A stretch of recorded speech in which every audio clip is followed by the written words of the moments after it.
We are here at the 29th Climate Change Conference in Baku, sitting at the first ever forest pavilion at any climate change conference. And today is the Science, Technology, and Innovation Day here at COP. And we're super excited to have an opportunity to kind of elevate the forest agenda, to unpack it, better understand, what are we doing well, what are we not. And I'm really excited to have with us another expert. We have Daniel Murdiyarso, who's a scientist from CIFOR-ICRAF and a professor at Bogor University, to share a little bit more. How are you feeling? Oh, better. I've been here almost a week now. Wow. And settled well. And how are you feeling after a week at this COP? Do you think there's more promise than most, or? Daunting. Daunting. Okay. Okay. Daunting is a good answer, but let's unpack, I guess, what makes it daunting, and how do you feel about the forest agenda? How has it evolved at the climate change conferences? The forest agenda, I think, has got more and more attention in terms of how to balance this opportunity with the fossil, because we are sitting here in the fossil-based country, and let's see if they have attention on the role of forests. On the role of forests. And so you specifically work a lot around coastal wetland ecosystems, what we call blue carbon. So can you tell us more about this particular kind of contribution that nature is giving? Right. Yeah. So this ecosystem, we call it coastal wetland and blue carbon, is very special because the amount of carbon they store in this ecosystem. And also, most of the time it's neglected, given their capacity in providing services, not necessarily on carbon, but also other ecosystem services.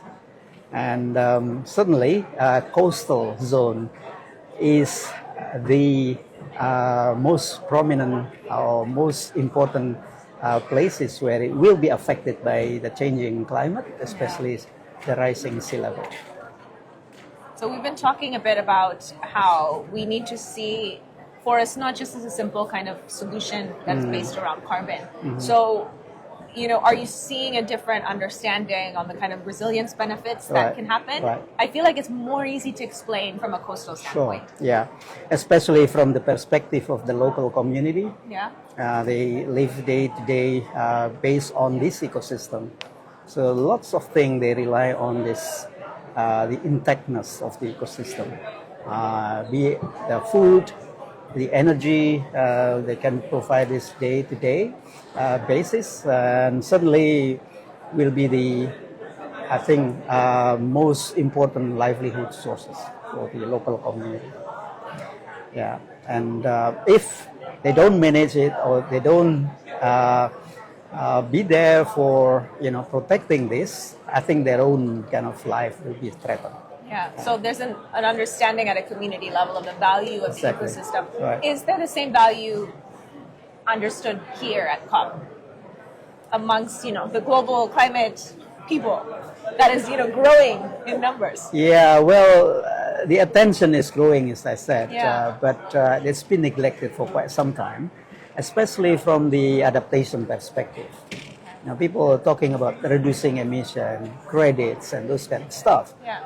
But the adaptation and the resilience of this ecosystem and the community relying on it is so important. So, in some ways, I think it's an easy story to tell. Like when you're seeing there's more, hurricanes or tropical storms and all of these things emerging. And in some cases, areas that have these intact ecosystems, that have mango, you can see the benefit from a community standpoint. Yeah. So are people able to understand that? Or do you feel like governments are seeing the value? Yeah, I think we should make easier story about it rather than explaining in a scientific way how sea level rise and then the land building, this kind of thing.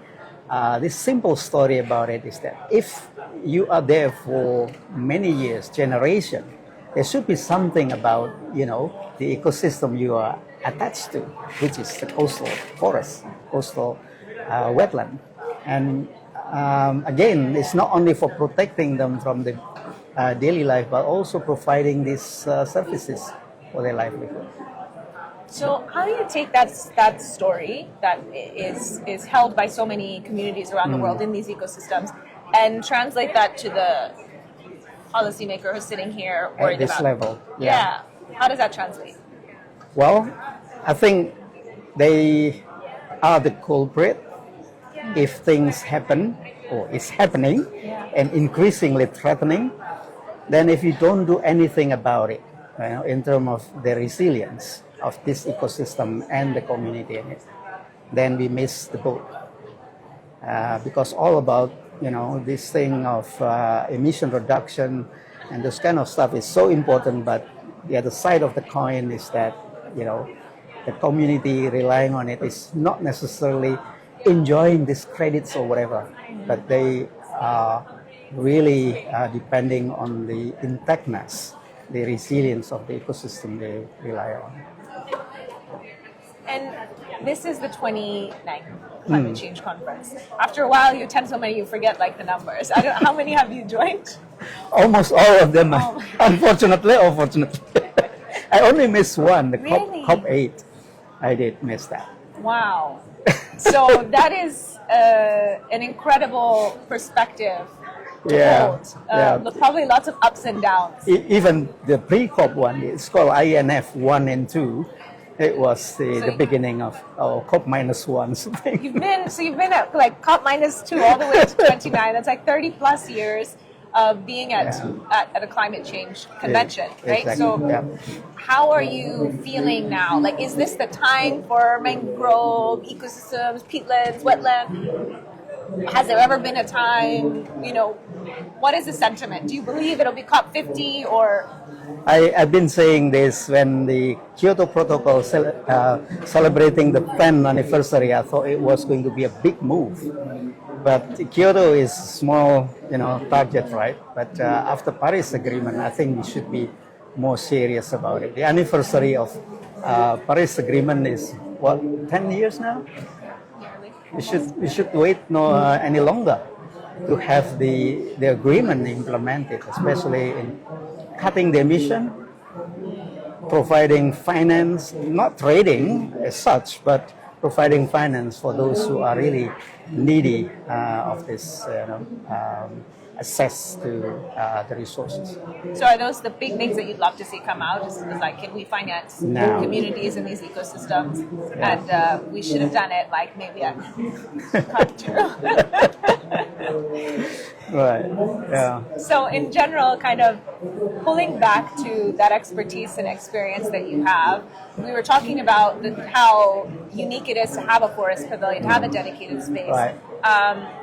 Some speakers were saying, you know, as the participant levels increase, the gap between science and policy is also increasing. Right. How do you feel about the science policy interface? Do you see that it is improving in some instances? Yes, and certainly the issue is getting more and more complicated, but the effort to approach each other is a good sign of understanding what it is, so that the gap is getting closer. And but again, we need actions, not discussions. And I think this is timely now to do the action itself. The NDC and this kind of stuff is really big, kind of high-level things.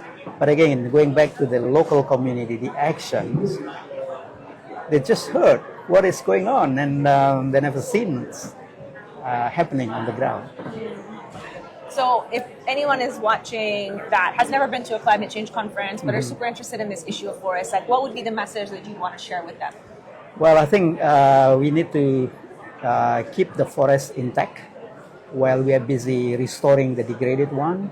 The conserved or protected areas should be, you know, more and more protected. Don't give up in doing that, while people are trying to restore the degraded ones.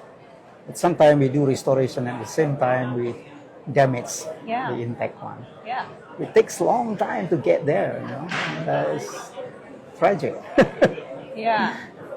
And then maybe it takes more than 30 years to get back to that intact ecosystem. Exactly. It should be more. Yeah, probably. The coverage is could be faster, but the functionality takes longer than that. Yeah. I really appreciate you unpacking the relevance of nature and forests beyond carbon, and really elevating the issue of like what the ecosystem itself that we have to preserve, that is also really embedded into at a community level. So it's how do we actually bridge the gap between what is present for local communities, between what's being acted on by policymakers. Let's put the human face on this debate. That's important. Oh, I love that. So hopefully we'll have more of that coming today. So this is live here at the Forest Pavilion on Science, Technology and Innovation Day at the Climate Change Conference with a veteran who's been here for 30 plus years. I hope there's some advice that we can all take away from that on what we need to do moving forward. Thank you so much, Daniel. Thank you, Selena. Yeah.